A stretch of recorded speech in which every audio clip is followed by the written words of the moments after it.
Hi friends, welcome to Renuka Malathi சமையல். Today special கெவுரு மாவு கொழுக்கட்டை. வாங்க நம்ம கெவுரு மாவு வச்சு எப்படி கொழுக்கட்டை செய்யுதுன்னு வீடியோக்குள்ளே போய் பார்க்கலாம். அதுக்கு முன்னாடி நம்ம தேவையான பொருள் என்னென்ன எடுத்துருக்கோன்னு பார்க்கலாம்.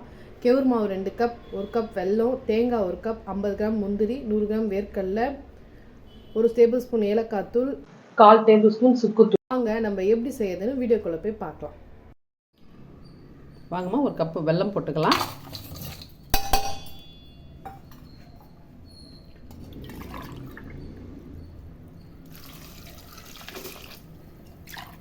ஒரு டம்ளர் கொஞ்சம் ஊற்றிக்கிறோம்மா தண்ணி. பாவு மாரி வர வேணாம்மா, தண்ணி கொதிச்சா போதும். நல்லா வெல்லம் கொதிக்க கேஸில் வச்சுக்கலாம். வாங்கம்மா, கெவுரு மாவு போட்டுக்கலாம். ராகி மாவும் சொல்லலாமா, கெவுரு மாவும் சொல்லலாம், எல்லாருக்கும் தெரியும். 2 கப்பு போட்டுக்கிறப்பா.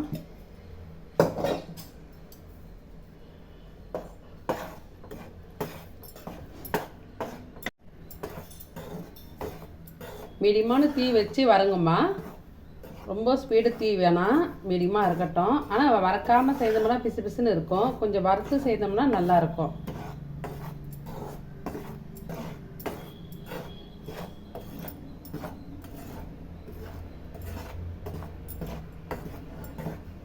இது அந்த எங்கள் ஆயா காலத்துலாம் இது அடிக்கடிக்கு இது கொழுக்கட்டை செய்வாங்க.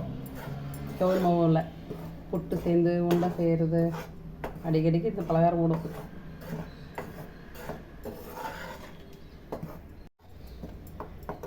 வாங்கம்மா, தேங்காய் போட்டுக்கலாம். இதுலேயே வறுத்துடலாம்.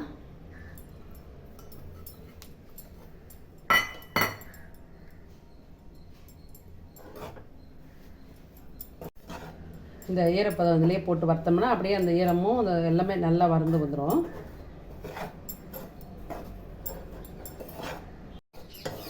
வாங்கம்மா, மாவு நல்லா வறுத்தாச்சு. இந்த அளவுக்கு இருக்கணுமா, நல்லா வாசனையாக இருக்குது மாவு வறுக்கிறது. தேங்காய் போட்டெல்லாம் வறுக்கிறது, கெவுரு மாவு நல்லா வாசனை. ராகி மாவு எடுத்துடலாம். வாங்கம்மா, வேர்க்கடலை வறுத்துக்கலாம்.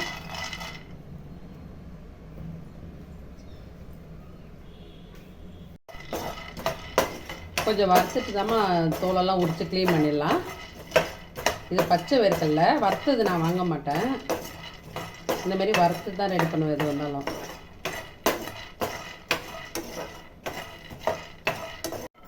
நல்லா வறுத்தாச்சுமா வேர்க்கடலை, நல்லா பொரியுது பாருங்க, தோலில் விரிஞ்சு வருது. போட்டுக்கலாம். இந்த கடாயிலே சூட்லேயே முந்திரி போட்டுக்கலாமா. ஸ்லோவாக வச்சுக்கிறேன், நல்லா ஆஃப் பண்ணிடலாம்.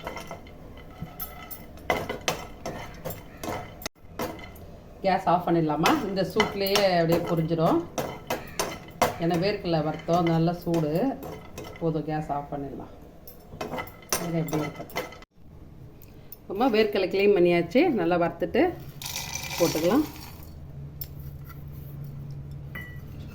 கொஞ்சம் முந்திரி இதமாகும்போது இது நம்ம இஷ்டமாக முந்திரி போடுறது. ஆனால் முந்திரி போட்டால் நல்லாயிருக்கும், குழந்தைங்களுக்கெல்லாம் கொடுத்தோம்னா நல்லா சாப்பிடுவாங்க, அதனால தான் போடுறேன்.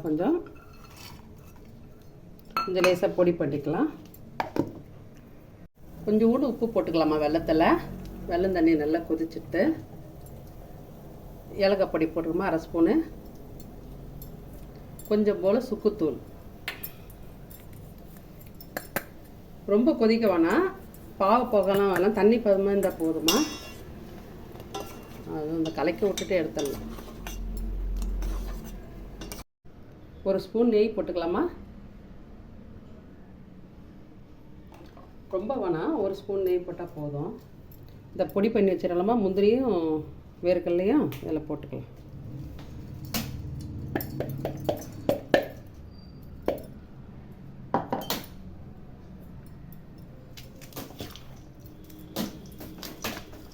எல்லாம் மிக்ஸ் பண்ணி விட்டுக்கலாம். இந்த நெய்யெல்லாம் போட்டுக்கிறோம், கொஞ்சம் லேசாக சுடுதுமா, அதனால தான் கரண்டியில் கலக்கிறேன். எல்லாம் மிக்ஸ் பண்ணிக்கலாம்.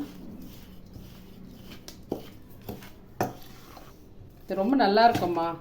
இதெல்லாம் அந்த காலத்தில் செய்கிறது, ஆயா தாத்தா பாட்டிங்கெலாம் செய்கிறதுலாம் இப்போ மறந்தாச்சு. இப்போ மறுபடியும் செய்கிறோம். ஏன்னா இதெல்லாம் குழந்தைங்களுக்கு கொடுத்தா நல்லதும்மா. பெரியவங்க நல்ல சின்னவங்க வந்து சாப்பிட்லாம். ரொம்ப நல்லதுதான், உடம்புக்கு நல்லது. கரெக்டாக இருக்குது சூடு. இப்போ வெல்லம் தண்ணி சுக்கு ஏலக்காய்லாம் போட்டு வெடி கட்டிட்டோம்மா. கொஞ்சம் கொஞ்சமாக ஊற்றி பண்ணிக்கலாம்.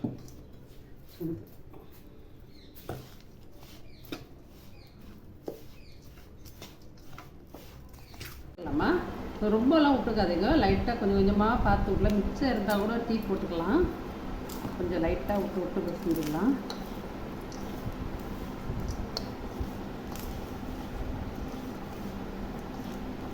ஏன்னா தண்ணி நிறைய பட்டா அப்புறம் பிசு பிசுன்னு ஆகிடுமா.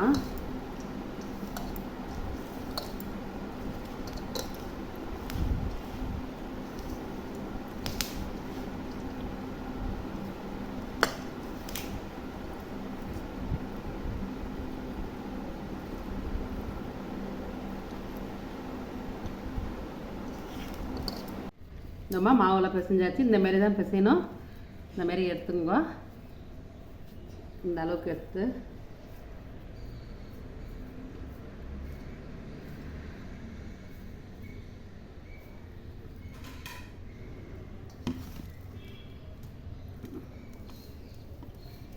இந்த மாதிரி உண்டை பிடிச்சி வச்சுக்கோங்க. இந்த மாதிரி கொழுக்கட்டை பிடிச்சிங்கம்மா. பிடிச்ச ஷேப்பில் கூட பிடிச்சிக்கலாம். ஆமாம். இந்த இடத்த அப்படியே ஒரே பிடி ஒரு பிடி பிடிச்சி வைங்க. ரொம்ப ஹெல்த்தானதும்மா. குழந்தைங்களுக்கெல்லாம் எல்லாம் பெரியவங்களாம் எல்லாருமே சாப்பிட்லாம். பாருங்கள், இந்த மாதிரி உண்டை எல்லாம் பிடிச்சி ரெடி பண்ணிக்கோங்க. நம்ம ஈவினிங் டைமில் ஒரே மாதிரி ஸ்நாக்ஸ் கொடுத்து அது போர் அடிக்கும். இந்த மாதிரி ராகியில் வந்து கொழுக்கட்டை செஞ்சு கொடுங்க. இது டிஃப்ரெண்ட்டாகவும் இருக்கும், ஹெல்த்தி ஸ்நாக்ஸும் கூட. கண்டிப்பாக நீங்களும் ட்ரை பண்ணி பாருங்கள்.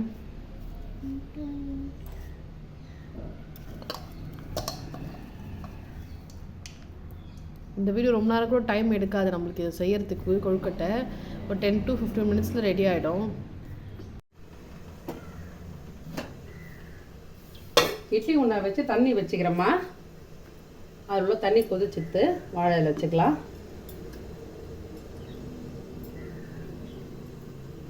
துணி போட்டு கூட வைக்கலாம், வாழையிலேருந்து வைக்கலாமா. நாங்கள் லைட்டாக நெய் தடவிருக்கோம். ஆமாம், லைட்டாக நெய் தடவிக்கிறோமா வாழையில. ஆனால் ஒட்டாது, இருந்தாலும் சும்மா வாசனைக்கு நல்லா இருக்கும் உண்டை.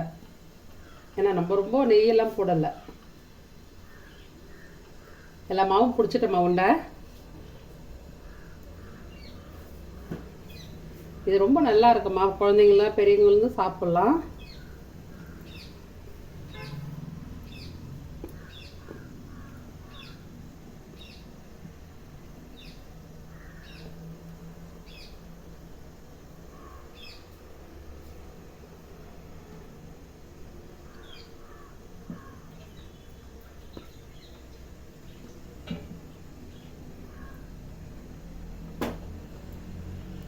இந்த ரெண்டு விட்டு எங்கள் பேரன் பிடிச்சிட்டான்.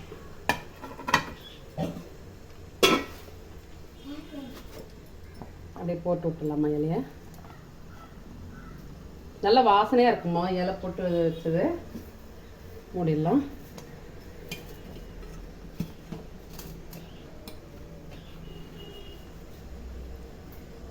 கரெக்டாக 15 நிமிஷம்மா வேகட்டம்மா. 15 நிமிஷம் வேகட்டும். வெந்ததை காட்டுறேன் வாங்கம்மா. கொழுக்கட்டை வெந்ததை பார்க்கலாம். Wow, super. நல்லா கலராக சூப்பராக. அது நல்லா வெந்துச்சுமா. மாவுலாம் ஒட்டலை, நல்லா வெந்துச்சு. கேஸ் ஆஃப் பண்ணிடலாம். கரெக்டாக 15 நிமிஷத்தில் வெந்துச்சுமா இது. ஹாய் ஃப்ரெண்ட்ஸ், பாருங்கள், கெவுர் மாவு கொழுக்கட்டை சூப்பராக ரெடி ஆயிடுச்சு. பாருங்கம்மா எப்படி இருக்குதுன்ட்டு. நல்லா சாஃப்டாக இருக்குது பாருங்கள். அப்படியே தொட்டாவே புட்டு வருது பாருங்க.